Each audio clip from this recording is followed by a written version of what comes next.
আল্লাহ বললেন ওয়া আওহা রাব্বুকা ইলান নাহল, আমি মৌমাছির কাছে মেসেজ দিলাম, সিক্রেট মেসেজ, আনিত্তাখিযি মিনাল জিবালি বুয়ুতা, তোমরা পাহাড়ের মধ্যে তোমাদের বাড়ি বানাও, মৌচাক বানাও, ওমিনা সাজার, গাছের মগ ডালে, বড় বড় ডালে তোমরা বাসা বানাও, ওয়া মিম্মা ইয়ারিশুন, উঁচু উঁচু জায়গায় মৌচাক বানাও, যাতে করে গ্রামের ছোট্ট ছেলেরা ঢিল মারতে না পারে। কোন সুবহানাল্লাহ। মৌমাছির আল্লাহ শিখাই দিছে, নিচু জায়গায় কোনোদিন মৌমাছির বাসা দেখবেন, নিচু জায়গায় সহজে নাগাল পাওয়া যায়, ধরা যায়। কথা কোন, ডাল বে মগ ডালে ওঠা লাগে মধু খাইতে চাইলে। চিল্লায় বলেন ঠিক কিনা? আল্লাহ সিক্রেট মেসেজ দিলেন আর বললেন আনিত্তাখিযি। আলেম যারা আছেন বলেন তো, ইত্তাখিযি এটা কি মুজাক্কারের সিগা না মুয়ান্নাসের সিগা? মুয়ান্নাস, মাশাআল্লাহ। এটা স্ত্রীবাচক শব্দ। আল্লাহ মৌমাছিকে যে মেসেজ করছে পুরুষ মৌমাছিরে কয় নাই, এটা নারী মৌমাছিরে কইছে। চিল্লায় এখন সুবহানাল্লাহ। এখন গবেষণা করে দেখা গিয়েছে, কার্ল ভন ফ্রিচ একজন অস্ট্রিয়ান বিজ্ঞানী, উনি এটা নিয়ে গবেষণা করে 73 সালে 1973 তে নোবেল পেয়ে গেছে। এই আয়াতের উপর গবেষণা করে আল্লাহ কেমন করে সিক্রেট মেসেজ দিয়েছেন, কেমন করে মৌমাছি মৌচাকের বাসা বাঁধে, কেমন করে মধু আহরিত হয়, এটার উপর গবেষণা করে উনি একটা বই লিখেছেন, দ্য ডান্সিং বিজ। নেচে যাওয়া মৌমাছিগুলো, নাচতে নাচতে যেতে থাকা মৌমাছিগুলোর উপর একটা বই লিখে, দ্য ডান্সিং বিজ লিখে উনি নোবেল প্রাইজ পেয়েছেন এই মধুর উপরে। চিল্লায় পড়েন আল্লাহু আকবার। এখন কোরআনের আয়াত থেকে বোঝা গেল আনিত্তাখিযি মিনাল জিবালি বুয়ুতা, আল্লাহ নারী মৌমাছিকে বলেছেন মৌচাক বানাও, তোমাদের মধু রাখার জন্য বাসা বানাও। কার্ল ভন ফ্রিচ গবেষণা করে পেয়েছে, মৌচাকের বাসা বানানো হয়, মধু আহরণ করা হয়, যেই মৌমাছিটা নেতৃত্ব দেয় এটা পুরুষ মৌমাছি নয়, এটা হলো মহিলা মৌমাছি। কোন সুবহানাল্লাহ। পুরো মৌচাকের মধ্যে মধু আহরণ, মধু নেওয়া, পুরো প্রসিডিউরটা সারার জন্য কোনো পুরুষ মৌমাছি লিডিং দেয় না, লিডিং দেয় একটা নারী মৌমাছি, স্ত্রী মৌমাছি। এজন্য ইত্তাখিয, ম্যাসকুলিন জেন্ডার ইউজ না করে আল্লাহ বলেছেন ইত্তাখিযি। নারী মৌমাছিকে আল্লাহ অ্যাড্রেস করে বলেছেন যাও মৌচাক বানাও আর এটার মধ্যে মধু আহরণ করো। চিল্লায় পড়েন আল্লাহু আকবার। আল্লাহ বললেন ইত্তাখিযি মিনাল জিবালি বুয়ুতা, পাহাড়ের মধ্যে ঘর বানাও, মিনাস সাজার, গাছের বড় ডালের মধ্যে ঘর বানাও, ওয়া মিম্মা ইয়ারিশুন, উঁচু উঁচু জায়গায় ঘর বানাও। উনি গবেষণা পেয়েছেন এই মধুর মধ্যে অসাধারণ কিছু ন্যাচারাল অ্যান্টিসেপটিক আছে। কি আছে? Natural antiseptic. এটার নাম হচ্ছে প্রপিলিস। প্রপিলিস নামে একটা লিকুইড পাওয়া যায় মৌচাকের মধ্যে। এটা কাটা জায়গায় লাগা দিলে স্যাভলন, ডেটল কিছু লাগানো লাগবে না। ওই প্রপিলিসের কারণে আপনার কাটা জায়গা এমনি শুকায় যাবে। সুবহানাল্লাহ পড়েন। দ্বিতীয় বিশ্বযুদ্ধে রাশিয়ান যত সৈনিকরা যুদ্ধে আহত হতো, ওরা আলাদা করে অ্যান্টিসেপটিক খাইতো না, ওরা মধু আইনা লাগাই দিত আর সুস্থ হয়ে যেত। সুবহানাল্লাহ পড়েন। নিউজিল্যান্ডের কিছু বিজ্ঞানীরা আবিষ্কার করেছে মৌমাছির হুলের ভিতরে রেমিটিক ফিভারের অ্যান্টিবায়োটিক আছে। অনেকের বাত জ্বর হয়, বাতের ব্যথা থাকে না, থাকে, মুরব্বীদের বেশি হয়। ওই জায়গার মধ্যে যদি আপনি মৌমাছি এনে ঢুকাই দিতে পারেন, মৌমাছির হুল লাগাই দিতে পারেন, ভালো হয়ে যাবে। মৌমাছি যখন হুল ফুটে আরাম লাগে না অনেক? খাইছেন? কামড় খাইছেন? হ্যাঁ, মজা লাগে। তো নিউজিল্যান্ডের এই গবেষকরা এরা আবিষ্কার করেছে যে মৌমাছি যদি হুল ফুটিয়ে দেয়, ওইখানে বাতের ব্যথা থাকলে, বেদনা থাকলে এটা ভালো হয়ে যাবে। আমি নিজে দেখেছি, বিবিসি একটা ডকুমেন্টারি, ইজিপশিয়ান একজন ফিজিশিয়ান, চিকিৎসক, উনি ওনার বাতের ব্যথায় আক্রান্ত যত রোগীরা আছে ওদের গায়ের মধ্যে মৌমাছি এনে এনে নিজে নিজে হুল ফুটায়। রোগী চিৎকার মারে, ও মাগো, ও আল্লাহ গো, কিন্তু একদিন পরে ব্যথা নাই, আর কয় ভালো হয়ে গেছে। সুবহানাল্লাহ কইবেন না? তো এজন্য এই কার্ল ভন ফ্রিচ 1973 তে দ্য ডান্সিং বিজ লেখে গোটা বিশ্বকে তাক লাগিয়ে দিয়েছে। তার গবেষণার প্রতিটি পয়েন্ট কোরআনের আয়াতের সাথে মিলে যায়। চিৎকার করে পড়েন আল্লাহু আকবার। এই যে আমরা মধু খাই, এই মৌচাকের ভেতরে অন এন অ্যাভারেজ অ্যারাউন্ড 60,000 মৌমাছি থাকে। 3 ভাগে, একটা হচ্ছে কুইন বি, একটা মেল বি, আর একটা হচ্ছে ওয়ার্কার বি। একটা থাকে রানী মৌমাছি, এর নেতৃত্বে সবাই চলে। আর একটা থাকে মেল বি, পুরুষ মৌমাছি, বংশ বাড়ানোর জন্য এদের কাজে লাগে। আর সব হচ্ছে ওয়ার্কার বি, সবাই কাজ করে। আল্লাহ বললেন সুম্মা কুলি মিন কুল্লি সামারাত ফাসলুকি সুবুলা রাব্বিকি যুলুলা। আল্লাহ সিক্রেট মেসেজ দিয়ে বললেন গাছের উপরে বাসাবাদ, পাহাড়ের উপরে মৌচাকের বাসাবাদ, উঁচু উঁচু জায়গায় তোমরা তোমাদের বাসা বাঁধো। সুম্মা কুলি মিন কুল্লি সামারাত, এরপর এলাকার যত মিষ্টি মিষ্টি ফুল আছে, ফল আছে, ওখান থেকে রস নিয়ে আসো। সুবহানাল্লাহ। পুষ্প রস সংগ্রহ করে মধুগুলো, এটার বলে sweet nectar. They collect the sweet nectar from the flowers. এবং মধুর মধ্যে এত চমৎকার জিনিস থাকার কারণ হচ্ছে মৌমাছিগুলো ওই এলাকার সব ধরনের ফুল, ভালো ভালো সুগন্ধযুক্ত ফুল ফল থেকে রস নিয়ে আসে। তো ওই গাছগুলোর মধ্যে বনাজি গাছ আছে না নাই, ঔষধি গাছ আছে না নাই, এজন্য মধুরে বলা হয় সব রোগের ঔষধ। যত বনাজি ঔষধি গাছের নির্যাস আর পুষ্প রস আছে, সব আল্লাহ মধুর ভিতরে ঢুকায়া মধুকে আল্লাহ ন্যাচারাল ভ্যাকসিন বানিয়ে দিয়েছেন। চিল্লায়ে পড়েন আল্লাহু আকবার। আল্লাহ বললেন সুম্মা কুলি মিন কুল্লি সামারাত, সব ফল আর ফুল থেকে নেকটার পুষ্পরস নিয়ে আসো। ফাসলুকি সুবুলা রাব্বিকি যুলুলা, যেমন যেমন গিয়েছিলা পথ চিনায় আবার ফিরে আসো। ইয়াখরুজু মিন বুতুনিহা শারাব, এরপর তাদের পেট থেকে বের হয় শারাব। মুখতালিফুন আলওয়ানু, এক একটা মধুর কালার হয়ে যায় এক এক রকম। কোন সুবহানাল্লাহ। সরষে ফুলের মধু একটু সাদা সাদা হয় না? আমি হচ্ছি মধু খাওয়ার পোক। আমি দেশে বিদেশে যেখানে গিয়েছি ফ্রেশ হানি আমি অনেক খুঁজেছি। ইয়ামানি একটা মধু পাওয়া যায়, ইয়ামানের সাওয়াহিলি এলাকায়, পাহাড়ি এলাকায়, একেবারে কুচকুচে কালো। আবার অনেক মধু আছে কিছুটা খয়েরি এবং হলুদ বর্ণের, কিন্তু সরষে ফুলের যে মধুটা এটা অনেকটা সাদা। এই পুষ্পরস নিয়ে মৌমাছিগুলো মৌচাকের মধ্যে ঢেলে দেয় না, এগুলো খেয়ে ফেলে। প্রত্যেকটা মৌমাছির পেটের ভেতরে আল্লাহ দুইটা করে স্টোমাক দিয়েছে, পাকস্থলী। সুবহানাল্লাহ পড়েন। এটাই Karl von Frisch The Dancing Bees বইয়ের মধ্যে লিখেছে গবেষণায়, যে দুইটা পাকস্থলী। একটা পাকস্থলী দিয়ে মৌমাছি খায়, নিজে খেয়ে বাঁচে, আরেকটা পাকস্থলী দিয়ে এই ফ্লাওয়ার নেক্টার পুষ্প রস সংগ্রহ করে ওই পাকস্থলীতে রাখে। ওই পাকস্থলীর ভেতরে আল্লাহ একটা ন্যাচারাল এনজাইম দিয়েছেন, ওই এনজাইমের সাথে ওই পুষ্প রসটা মিক্সড হয়। তারপরে আরেকটা টিউব আছে, ওই টিউব দিয়ে মৌমাছি যে সেই বাসার মধ্যে মৌমাছি যে সেখানে সাপ্লাই করে দিয়ে আসে, মধু ঢুকিয়ে দিয়ে আসে। চিল্লায় পড়েন সুবহানাল্লাহ।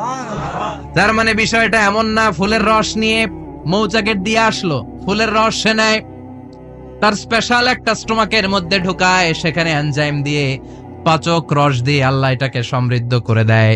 তারপর আলাদা একটা নল দিয়ে টিউব দিয়ে মৌচাকের ভেতরে ঢুকিয়ে দেয়। কোন সুবহানাল্লাহ। কি অসাধারণ পদ্ধতিতে আল্লাহ মধু বানালেন। আর কি সুন্দর মধু হাতের মধ্যে লয়া জিব্বা দিয়া চাটে আর গান গায়, মধু হই হই বিষাবাইলা। আছে না নাই? আল্লাহ শুকরিয়া নাই? মধু খায় আর গান গায়, মধু হই হই বিষাবাইলা, কোন হারনে ভালোবাসার দাম ন দিলা। আছে না নাই? ডাকাইতে মধু খেয়ে শুকরিয়া করতে হবে কার? চিৎকার করে বলেন শুকরিয়া করতে হবে কার? আল্লাহ বললেন ইয়াখরুজু মিন বুতুনিহা, এটা মধু সরাসরি চলে আসে না, ওর পেট থেকে বের হয়। মুখতালিফুন আলওয়ানুহু, বিভিন্ন রঙের মধু আছে না নাই? ব্ল্যাক কালারের মধু হয়, হোয়াইট হানি হয়, অর্গানিক হানি হয়, ক্রিমড হানি হয়। কত ধরনের মধু যে আল্লাহ পৃথিবীতে রেখেছে তার ইয়ত্তা নাই। এরপর আল্লাহ বললেন ফিহি শিফাউন লিন্নাস, মধুর ভিতরে শিফা দিয়েছে কে? এজন্য বিশ্বনবীর খাদ্য তালিকার মধ্যে মধু আছে না নাই? বিশ্বনবী সুগন্ধযুক্ত ওলা মধু খেতেন, দুর্গন্ধযুক্ত ওলা কোনো মধু মুখে নিতেন না। সুবহানাল্লাহ। বিশ্বনবীর জামানায় মাগাফির নামে একটা মধু ছিল, দুর্গন্ধযুক্ত, এটা কখনো বিশ্বনবী মুখে নিতে চাইতেন না। সুগন্ধযুক্ত মধু সবসময় বিশ্বনবী খেতেন। বিশ্বনবীর স্ত্রীরা এই সুগন্ধিযুক্ত মধু বোতলের মধ্যে প্রিজার্ভ করে রাখতেন বিশ্বনবীকে দেওয়ার জন্য। বিশ্বনবী প্রাণ ভরে এগুলো পান করতেন। সুবহানাল্লাহ। বিশ্বনবী যে সমস্ত খাদ্যগুলো পছন্দ করতেন হাদিসে এসেছে, বিশ্বনবী রুটি খেতেন, খেজুর খেতেন, খেজুর, খেজুর চিনেন? বালাহ, তামার, দুধ খেতেন, এই মধু খেতেন, জব খেতেন, বার্লি খেতেন, লাউ খেতেন, রুম্মান, ডালিম ফল, আনার ফল, আনার চিনেন? আনার, এই আনার খেতে পছন্দ করতেন বিশ্বনবী। মাশরুম খেতেন, মাশরুম, মাশরুম চিনেন? ব্যাঙ্গের ছাতার মতো।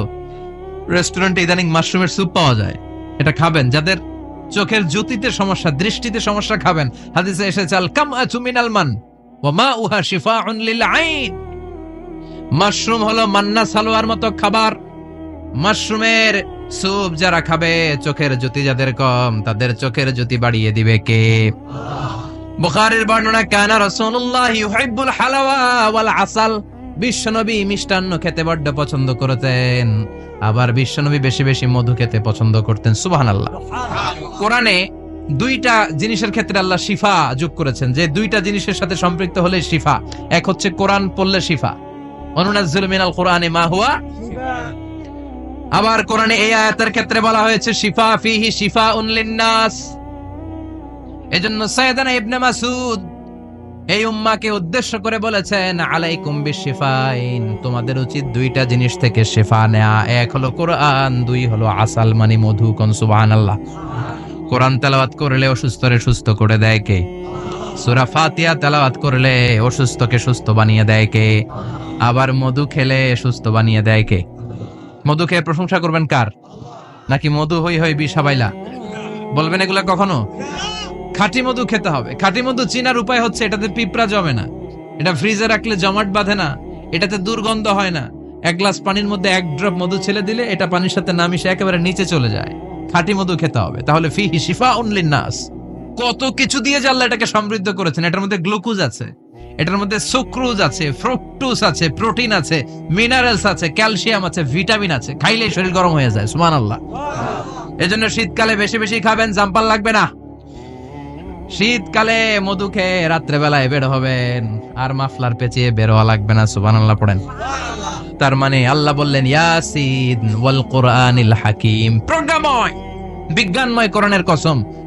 এরপরে আল্লাহ বললেন গোলাম ওয়া ইন্না লাকুম ফিল আনআমি লাইবরা, প্রাণীকুলের দিকে নজর করে তাকাও। প্রাণীকুলের মধ্যে আমি তোমাদের জন্য নিদর্শন রেখেছি। নুসকিকুম মিম্মা ফি বুতুনিহি, এই প্রাণীকুলের পেট থেকে একটা চমৎকার জিনিস আমি বের করে দেই, এটার নাম হচ্ছে দুধ। এটা কি? দেখেন, একই আয়াতের মধ্যে আল্লাহ মধুর কথাও বললেন, আবার দুধের কথাও বললেন। দুধটা কিভাবে হয়, উৎপন্ন হয়, মধু কেমনে হয়, ইঞ্চি ইঞ্চি কথা এই কোরআনের ভেতরে তুলে ধরলেন কে? আল্লাহ বললেন মিমবাইনি ফারসিউ ওয়াদামিল লাবানা, গোবর আর রক্তের মাঝখান দিয়ে আমি দুধ বের করি। সুবহানাল্লাহ পড়েন। আমরা যাই এই গাভীর ওলান টানা শুরু করি সকালবেলা বিসমিল্লাহ বলে, কিন্তু কেমনে যে এটা আসে ওইদিকে নজর নাই। ডাকাত বিসমিল্লাহ বলে শুরু করে না, দুধ খাই আলহামদুলিল্লাহ পড়ে না, আছে না নাই? আল্লাহ বলেন মেকানিজমটা শোনো কেমনে আমি খাওয়াই। আল্লাহ বললেন মিমবাইনি ফারসিউ ওয়াদামিল লাবানা, গোবর আর রক্তের মাঝখান দিয়ে আমি দুধ বের করে দেই। সুবহানাল্লাহ। গরু যে ঘাস খায়, এই ঘাস থেকে রক্ত হয় আর গরুর গোবর হয়। পেটের একদিকে থাকে গোবর, আরেক দিকে থাকে রক্ত। রক্ত দুর্গন্ধ, গোবরও দুর্গন্ধ। রক্তও না পাক, গোবরও না পাক, এই দুই না পাক আর দুর্গন্ধের মাঝখান দিয়ে সুগন্ধযুক্ত দুধ বের করে দেয় কে? আল্লাহ বললেন মিমবাইনি ফারসিউ ওয়াদামিল লাবানা, গরু যে খাবারগুলো খায় ওই খাবারের এক পাশ দিয়ে গোবর হয়ে যায় আর এক পাশ দিয়ে রক্ত হয়ে যায়, মাঝখান দিয়ে দুধ বের করে দেয় কে? What a amazing mechanism of discharging milk from animal's body. What a amazing mechanism. একদিক দিয়ে গোবর দুর্গন্ধ, আরেক দিক দিয়ে ঘাস খাওয়ার কারণে রক্ত হয়, মাঝখান দিয়ে দুধ বের হয়ে যায়। সুবহানাল্লাহ। আবার বাছুর ছাড়া দুধ পাওয়া যায় না। গাভী আছে কার কার? হাত তোলেন তো। বাছুর ছাড়া দুধ পাওয়া যায়? শুধু গাভী, বাছুর নাই, দুধ আসবে? আবার এই যে বিশাল বড় ওলান 20 কেজি দুধ দেয় প্রতিদিন, এই ওলান কাটলে দুধ পাওয়া যায়? এক ফোঁটা দুধও ওলানটা কেটে টুকরা টুকরা করলে আপনি পাবেন না। এটা আলাদা মেকানিজম। এটা ভিতর থেকে একটা নির্যাস, বাছুর নিয়ে দুইটা ঢু মারবেন, ওই নির্যাস দিয়ে দুধ বেরোতে থাকবে গোবর আর রক্তের মাঝখান দিয়ে। চিৎকার করে পড়েন আল্লাহু আকবার। এজন্য বিশ্বনবী বলতেন বেশি বেশি দুধ খাও। দুধ হলো সুষম খাদ্য। পৃথিবীতে আবিষ্কৃত যত খাবার আছে, দুধের চাইতে ভালো খাবার আছে নাকি? কথা কন। মানুষ পানি খেয়ে 3-4 দিন বাঁচে জানেন, আর পানির মধ্যে লবণ দিলে 7-8 দিন বাঁচতে পারবেন। আর দুধ পাইলে আজীবন বাঁচবেন। দুধ খেয়ে যদি হজম করতে পারেন, দুধ খেয়ে হজম করতে পারলে আজীবন বেঁচে যাবেন। সুষম খাদ্য। বিশ্বনবী যে রাতে মেরাজে যাবেন, সিদরাতুল মুনতাহা পার হওয়ার পরে বিশ্বনবীর পরীক্ষা শুরু হলো। বিশ্বনবীকে বুখারীর বর্ণনা 3টা গ্লাস দেয়া হলো। কাদাহ ফিহি লাবান, এক গ্লাসের মধ্যে দুধ ছিল, ওয়া কাদাহ ফিহি আসাল, আরেক গ্লাসের মধ্যে ছিল মধু, আরেক গ্লাসের মধ্যে ছিল মদ। কাদাহুন ফিহি খামার। বিশ্বনবীকে 3টা গ্লাস দিয়ে বলা হলো নবী চুজ করেন কোনটা নেবেন। এক গ্লাসে মধু, আরেক গ্লাসে দুধ, আরেক গ্লাসের মধ্যে বিশ্বনবীকে দেয়া হলো মদ। বিশ্বনবী বললেন যে এই গ্লাসের ভেতরে দুধ আছে, আমি ওই পেয়ালাটা নিলাম। সাইয়েদনা জিব্রাইল বললেন, ইয়া রাসূলুল্লাহ আখাস্তাল ফিতরা, আপনি যেমন নিছেন তেমন। সুবহানাল্লাহ কবেন না? বিশ্বনবী দুধ খেতে পছন্দ করতেন, আর বিশ্বনবী বলতেন আলাইকুম বি আলবানিল বাকার, বেশি বেশি গরুর দুধ খাবা, ফাইন্নাহা তুরাম্মু মিনাল আশজার, কেননা এটা সবুজ লতা পাতা ঘাস পাতার নির্যাস। গরু কি খায়? ঘাস খায় না? এই ঘাসের নির্যাস হচ্ছে দুধ। বিশ্বনবী বলতেন বেশি বেশি দুধ খাবা। ফিহি শিফা, এর মধ্যে শিফা আছে। ফি লাবানিহা শিফা ওয়া লুহুমিহা দা, গরুর দুধে আছে শিফা, গরুর গোশতের মধ্যে আছে রোগ। সুবহানাল্লাহ কোন কত বড় ফিলোসোফার বিশ্বনবী। বিশ্বনবী বলে গিয়েছেন গরুর দুধ বেশি খাও, কিন্তু গোশ বেশি খাইও না। আর আমরা গরুর গোশ পাইলে কোপায় ফেলাই। সাদা ভাত আর ঝাল গরুর মাংস যদি হয়, ওই যে অনেকের জিহ্বায় পানি চলে আসছে। সুবহানাল্লাহ কবেন না? বিশ্বনবী বলতেন দুধ খাও, গোশ খাইও কম। গরুর গোশত কম খাবা, গরুর দুধ বেশি খাবা। সুস্থ রাখবে কে? আবার বিশ্বনবী মায়েদেরকে বলেছেন, ও মায়েরা, সন্তান হওয়ার পরে 2 বছর দুধ খাওয়াবা। আল্লাহু আকবার। ওয়াল ওয়ালিদাতু ইউরদি'না আওলাদাহুন্না হাওলাইনি কামিলাইনি লিমান আরাদা আন ইউতিম্মার রাদাআ। সন্তান যারা পেয়েছো মায়েরা, বোনেরা, 2 বছর দুধ খাওয়া সন্তানকে সুস্থ রাখবে কে? বাচ্চা ডেলিভারির পরপরই আল্লাহ তাআলা মায়ের বুকে একটা দুধ দেয়, এটাকে বলে শাল দুধ। এটা হচ্ছে বাচ্চার জীবনের প্রথম প্রাকৃতিক টিকা। সুবহানাল্লাহ কয় না? এটা বেবির জীবনে ন্যাচারাল প্রাকৃতিক টিকা, প্রতিষেধক আল্লাহ দিয়ে দিয়েছে। আপনার বাচ্চাকে টিকা দিন, স্লোগান আছে না? 5টা 7টা টিকা দেয়া লাগে, প্রথম টিকাটা আল্লাহ নিজেই ফ্রি দিয়ে দিছে। এটা শাল দুধের ভেতরে পাওয়া যায়। এজন্য বাচ্চাকে শাল দুধ খাওয়াতে হবে। তার ব্রেনের গ্রোথ হবে, সে শক্তিশালী হবে, সে দেশপ্রেমিক হবে, সে আল্লাহওয়ালা হবে। চিল্লা এখন ঠিক কিনা? যে মায়েরা বাচ্চারে দুধ খাওয়ায়, ওই বাচ্চারা মায়েরে ভালোবাসে বেশি। আর যেই মা গুলো বাচ্চারে দুধ না খাওয়ায় আর ডানু খাওয়ায়, আর কি কি আছে, হরলিক্স আর সেরাল্যাক, কমপ্লেন, যারা এগুলো খাওয়াবে, ডানু খাওয়াবে, যারা ল্যাকটোজেন খাওয়ায়, যারা বুকের দুধ খাওয়াতে চায় না কোনো কারণ ছাড়া, 2 বছর বাচ্চারে দুধ দিতে চায় না, এই বাচ্চাগুলো বড় হলে ওই মারে বৃদ্ধাশ্রমে দিয়ে আসবে। কথা কন, কথা কন।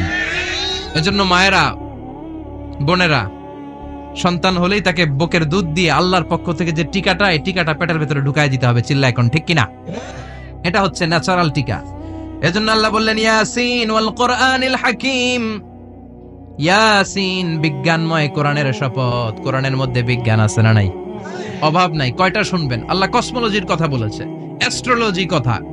কসমোলজি হচ্ছে সৃষ্টি তত্ত্ব। কসমোলজি কি? সবাই বলেন কসমোলজি কি?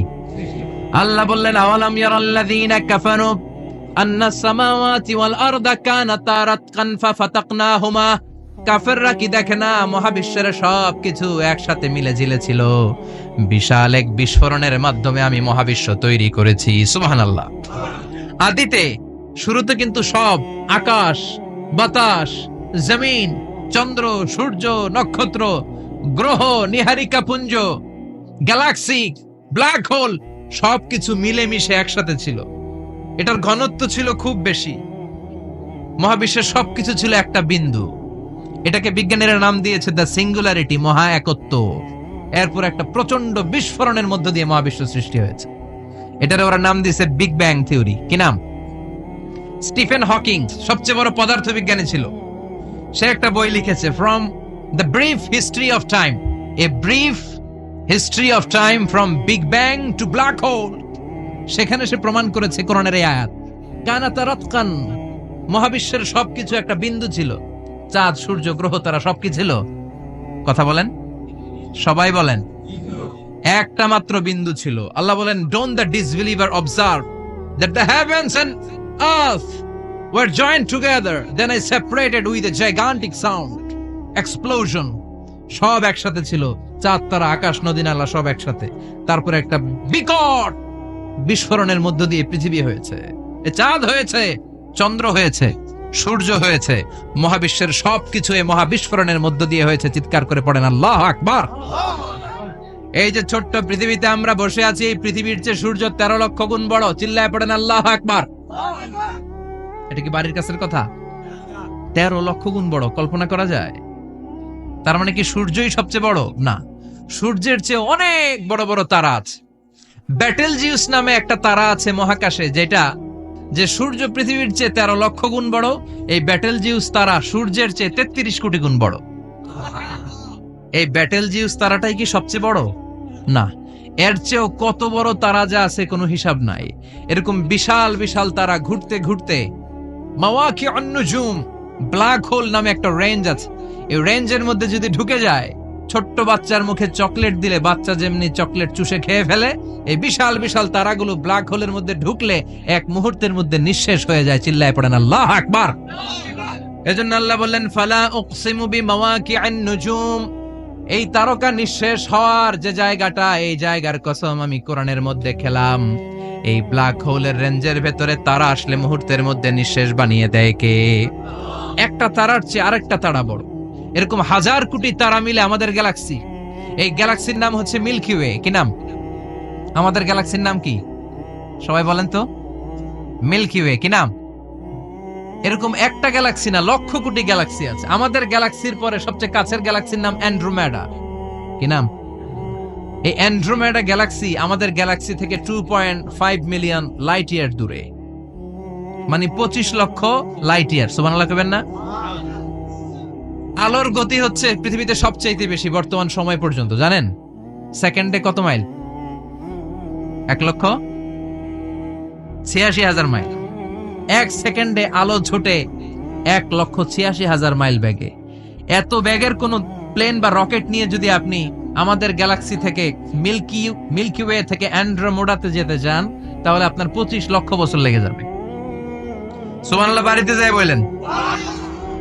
এরপর আল্লাহ বললেন ওয়াস-সামাআ বানাইনাহা বিআইদিন ওয়া ইন্না লামুসিউন, আকাশ আমি বানালাম, গ্যালাক্সি আমি বানালাম। বানানোর পর থেকে সবগুলোর আমি প্রশস্ত করতে শুরু করে দিলাম। সব ছিল ক্ষুদ্র, একটা বিন্দুর মধ্যে আমি বিস্ফোরণ করলাম একটা আওয়াজ দিয়ে। আওয়াজটা ছিল কুন। আওয়াজটা ছিল কি? জোরে কোন, আবার কোন। কুন ফায়া ইন্নামা আমরুহু ইযা আরাদা শাইআন আন ইয়াকুলা লাহু কুন ফায়াকুন। আল্লাহ যখন কিছু করতে চান শুধু বলেন কুন, শুধু বলেন বি। কুন মানে বি, ইট ওয়াজ, এটা হয়ে যায়। হও বলতে দেরি। এই মহাবিস্ফোরণের নেপথ্যে যে শব্দটা ছিল সেটা ছিল কুন। সেটা ছিল কি? আল্লাহ কুন বলতে দেরি, মুহূর্তের মধ্যে বিগ ব্যাং, বিশাল এক্সপ্লোশন, তারপর থেকে মহাবিশ্ব ছড়াচ্ছে। আল্লাহ বলছেন এই কোরআনের ভেতরে বলে দিয়েছেন ওয়া ইন্না লামুসিউন, আমি এই মহাবিশ্বকে, এই গোটা ইউনিভার্সকে আমি প্রতিনিয়ত সম্প্রসারিত করছি। প্রতিনিয়ত এটা বড় হচ্ছে, সম্প্রসারিত হচ্ছে। চিল্লায় বলেন আল্লাহু আকবার। আজ থেকে মাত্র 20 বছর আগে এটা তারা আবিষ্কার করেছে। এটা কোন সাল? 2000। 20 বছর পেছনে গেলে কত? 1998, তাই না? এই 1998 সালে তারা আবিষ্কার করেছে সুপারনোভা কসমোলজি প্রজেক্ট। এই সুপারনোভা কসমোলজি প্রজেক্টে তারা এই সিদ্ধান্তে এসেছে যে মহাবিশ্ব কোন নামক এক বিস্ফোরণের পর থেকে যে সম্প্রসারিত হচ্ছে, আজ পর্যন্ত এটা শুধু বাড়ছে আর বাড়ছে, অ্যাক্সেলারেটিং হচ্ছে, এক্সপান্ডিং হচ্ছে, এটা কমছে না। কিয়ামত পর্যন্ত এটা বাড়তেই থাকবে। চিৎকার করে পড়েন আল্লাহু আকবার।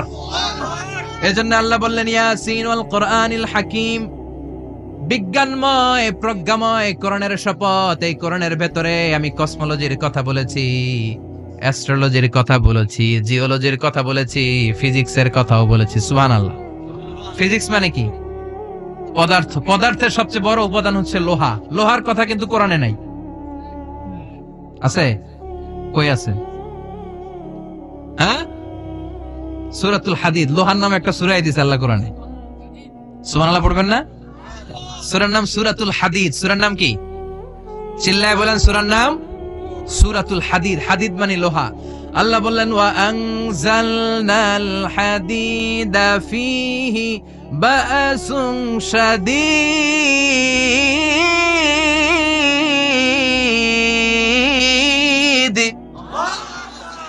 ওয়া আনজালনাল হাদিদ ফীহি বা'সুন শাদীদ, আমি লোহা নাজিল করলাম আর লোহার ভেতরে আমি ভয়ঙ্কর শক্তি ঢুকাইয়া দিলাম। সুবহানাল্লাহ। ফিহি মানাফিউ লিন-নাস, লোহার ভেতরে মানুষের জন্য অনেক কল্যাণ আছে। সুবহানাল্লাহ। লোহা ছাড়া পৃথিবীতে কিছু হয়? আংটি বানাতে লোহার দরকার আছে না নাই?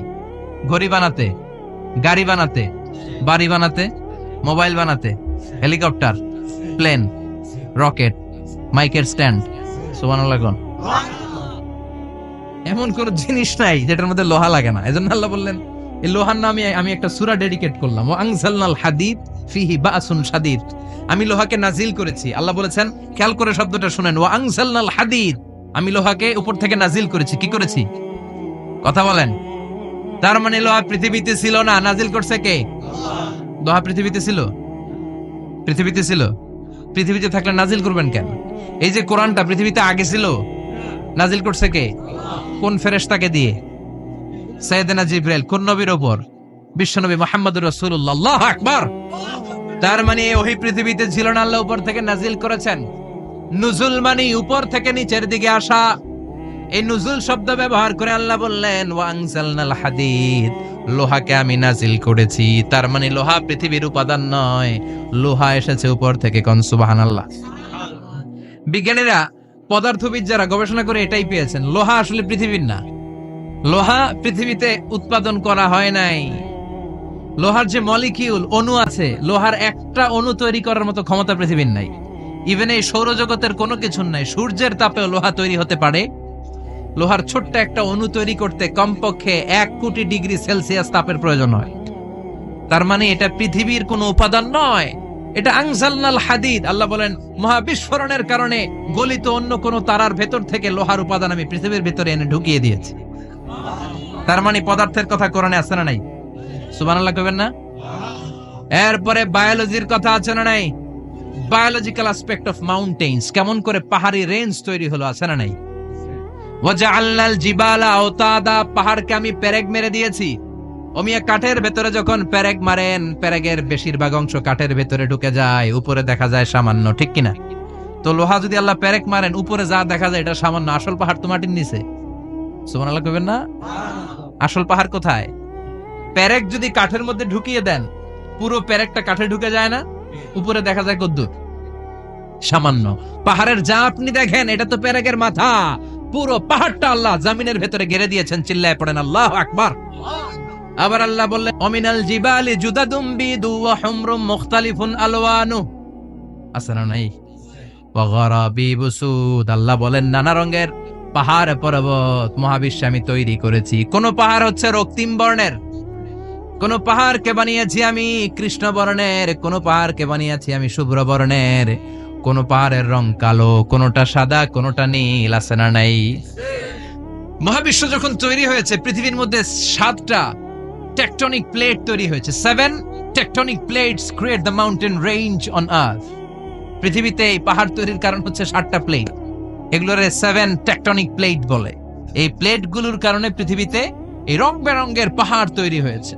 কত রঙের যে পাহাড় আছে। আরব বিশ্বে পাথরের পাহাড়, বাংলাদেশে মাটির পাহাড়, ব্রুনাই, সিঙ্গাপুর, ইন্দোনেশিয়াতে যদি যান আরেক ধরনের পাহাড়। চায়নার একটা শহর আছে গানজু সিটি, কি নাম? এই গানজু সিটিতে একটা পাহাড় আছে রেইনবো মাউন্টেন। ওখানে 7 রঙের পাহাড় পাওয়া যায় এক জায়গায়। সুবহানাল্লাহ কইবেন না? রেইনবো মানে কি? রংধনু। রংধনুর কয় রং? কথা কন। ছোটবেলা আমরা মুখস্থ রাখতাম, বেনিয়া সহকলা। বেতে বেগুনি, নিতে নীল, হাতে আসমানি, শতে সাদা, হতে হলুদ, কতে কালো, লাতে লাল। সুবহানাল্লাহ নাই? মনে রাখার কি অসাধারণ পদ্ধতি। এই রেইনবো মাউন্টেন, রংধনুর 7 রঙের পাহাড় এক জায়গায় পাওয়া যায়। এখানে সাদা পাহাড়, এখানে সবুজ পাহাড়, এখানে নীল পাহাড়, ওখানে লাল পাহাড়, এখানে কালো পাহাড়। এই চায়নার গানজু সিটিতে আল্লাহ তাআলা 7 রঙের পাহাড় এক জায়গায় রেখেছেন। চিৎকার করে বলেন আল্লাহু আকবার। তার মানে বায়োলজির কথাও কোরআনের ভেতরে আছে না নাই? এরপর আল্লাহ বললেন, কেমন করে আকাশ থেকে আমি পানি নাজিল করে, এটাও কোরআনে আছে না নাই? আমরা ছোটবেলা পড়েছি ওয়াটার সাইকেল, হাইড্রোলজিক্যাল সাইকেল। কেমন করে সূর্যের তীব্র তাপ সাগর থেকে পানিকে জলীয় বাষ্প করে উপরে নিয়ে সেটাকে পুঞ্জীভূত করে দেয়, ঘনীভূত করে দেয়, মেঘ হয়ে যায়, সেখান থেকে ঝিরিঝিরি ঝিরিঝিরি বৃষ্টি পড়ে, আছে না নাই? আর ওই বৃষ্টির গান আমরা গাই, এই বৃষ্টি ভেজা রাতে তুমি চলে যেও না। ওই বৃষ্টি পেয়ে আল্লাহর কাছে দোয়া করে না। বিশ্বনবী বলেন, রহমতের বৃষ্টির নিচে দাঁড়িয়ে কেউ যদি হাত তুলে দোয়া করে, ওই দোয়া কবুল করে কে?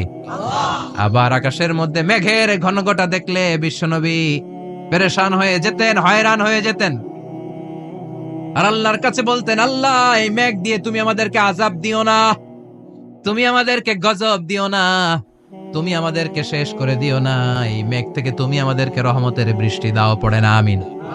বৃষ্টি দেখলে বিষ্ণু বলতেন, আল্লাহুম্মা সাইয়িবান নাফিআ, ইয়া গাউসু আগিসনা গাউসান মুগীসান মারিআন মারিআন নাফিআন গায়রা দার আজিলান গায়রা আজিল। হে আল্লাহ, এই বৃষ্টি থেকে তুমি ঠান্ডা রহমতের পানি দাও। কি দাও? আল্লাহ মেঘে দে পানি দে, ছায়া দে রে তুহু, আল্লাহ মেঘে দে। পড়েন পড়েন, আল্লাহ মেঘে দে পানি দে, ছায়া দে রে তুহু, আল্লাহ মেঘে দে। এই ওয়াটার সাইকেলের কথা আল্লাহ বলেছেন। আলম তারা আন্নাল্লাহ ইউসজি সাহাবান। কাফের নাস্তিক যেগুলো সমাজের আবর্জনা খড়কুটা, ওরা কি দেখে না কেমন করে আমি বাতাসকে জলীয় বাষ্প করে আকাশে তুলি, বায়ুমণ্ডলে নিয়ে যাই, সুম্মা ইউআল্লিফু বাইনাহুম, জলীয় বাষ্পগুলারে তখন আমি ঘনীভূত করি, সুম্মা ইয়াজআলুহু রুকামান, এরপরে আমি মেঘে পরিণত করি, ফাতারাল ওয়াদকা ইয়াখরুজু মিন খিলালিহি, তারপর মেঘের ভেতরে থেকে ঝিরিঝিরি ঝিরিঝিরি বৃষ্টি নাজিল করে কে? আবার আল্লাহ বললেন, পানি থেকে আমি পৃথিবীর সব প্রাণগুলারে বানালাম। ওয়াজআলনা মিনাল মাই কুল্লা শাইইন হাইয়া ফালা ইয়াকিলুন, পানির ভেতরে থেকে সব প্রাণের উৎপত্তি পৃথিবীর মধ্যে ঘটিয়ে দিয়েছে কে? বিজ্ঞানীরা স্বীকার করেছে, পৃথিবীতে যত প্রাণ পাওয়া যায়, যত প্রাণের ব্লুপ্রিন্ট পাওয়া যায়, সব এসেছে পানি থেকে। চিৎকার করে বলেন, কোথা থেকে? পানি নাই তো প্রাণ নাই, পানিও আছে প্রাণও আছে। কোন সুবহানাল্লাহ। বিজ্ঞানীদের ধারণা, তারা ধারণা করে বলেছে পৃথিবীর প্রথম প্রাণের নাম হচ্ছে অ্যামিবা। কি নাম? ওরা বলেছে এটা এককোষী জীব। It's a very small unicellular organism found ever in the world. পৃথিবীতে পাওয়া প্রথম এককোষী প্রাণীর নাম হচ্ছে অ্যামিবা। এটা এসেছে শৈবালের মতো, এরপরে জুপ্লাংটন, ফাইটোপ্লাংটন, ব্যাকটেরিও প্লাংটন, একটার পর একটা স্পিসিজ প্রজাতি পৃথিবীতে ডেভেলপ করেছে। কোন সুবহানাল্লাহ। এই পানির কথা কোরআনের ভেতরে বলে দিল কে? এজন্য আল্লাহ বললেন, ওয়াল কোরআনিল হাকিম, বিজ্ঞানময় কোরআনের শপথ। এই কোরআনটা বিজ্ঞানের ঠাসা, এই কোরআন আশ্চর্যের শেষ নাই, এই কোরআন কোনোদিন পুরাতন হয় না। এই কোরআনের ভেতরে আল্লাহ দিয়েছেন হেদায়েতের মশাল, আর কোরআনটাকে বানিয়েছেন বিজ্ঞানের সুউচ্চ মিনার। জোরে কোন সুবহানাল্লাহ। তার মানে কোরআনে আমরা কি পেলাম? দুধের কথা পেলাম, মধুর কথা পেলাম, কিভাবে ডায়েট করবেন সেটা আমরা পেলাম, আমরা কসমোলজি পেলাম, অ্যাস্ট্রোলজি পেলাম, বায়োলজি পেলাম, ফিজিক্স পেলাম, ওয়াটার সাইকেল পেলাম। এবার পাতালপুরীর কথার দরকার আছে না নাই? পৃথিবীর একেবারে গভীরতম গভীরে কি আছে এটা কিন্তু কোরআনে নাই। আছে। পৃথিবীর মাঝখানে যে উত্তপ্ত লাভা আর আগুন, এটা আপনারা জানেন? পৃথিবীর উপর দিয়ে আমরা ঠান্ডা পৃথিবীতে ঘুরে বেড়াই, কিন্তু এর ভিতরে কিন্তু আগুন, লাভা। আল্লাহ কোরআনের মধ্যে ফুটন্ত টকবগে সাগরের কসম খেয়েছেন। আল্লাহ বলেছেন, ওয়াল বাহরিল মাসজুর,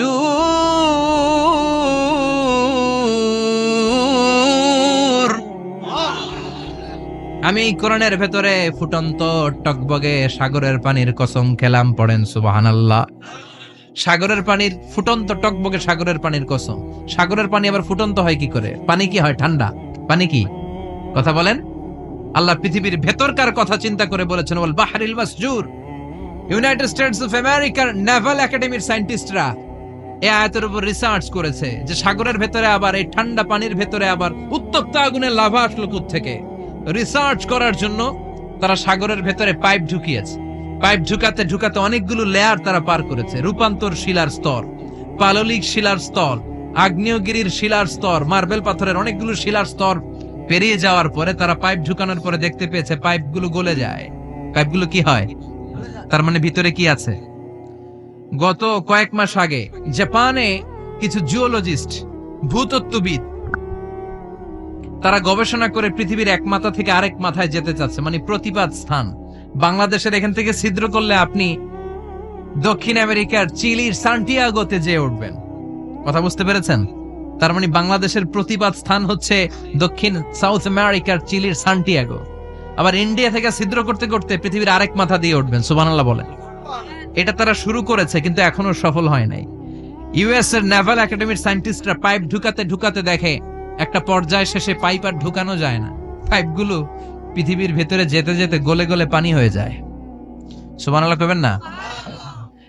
এই রিসার্চ প্রজেক্টের যিনি চিফ উনি বললেন, bring the water proof pipe from America, America থেকে ওয়াটার প্রুফ পাইপ নিয়ে আস। আমার এমন পাইপ লাগবে গবেষণা করার জন্য যে পাইপ আগুনে জ্বলে না। ওয়াটার প্রুফের মধ্যে আগুন লাগালে আগুন ধরবে? বুলেট প্রুফে বুলেট মারলে বুলেট ঢুকবে? মাননীয় প্রধানমন্ত্রী শেখ হাসিনা যে গাড়িতে করে চড়ে এটা বুলেট প্রুফ কার? গুলি মারলে ঢুকবে? আবার গুলি মারতে যায় না, 14 গোষ্ঠী উদ্ধার করে ছাড়বে আপনার, খবরদার।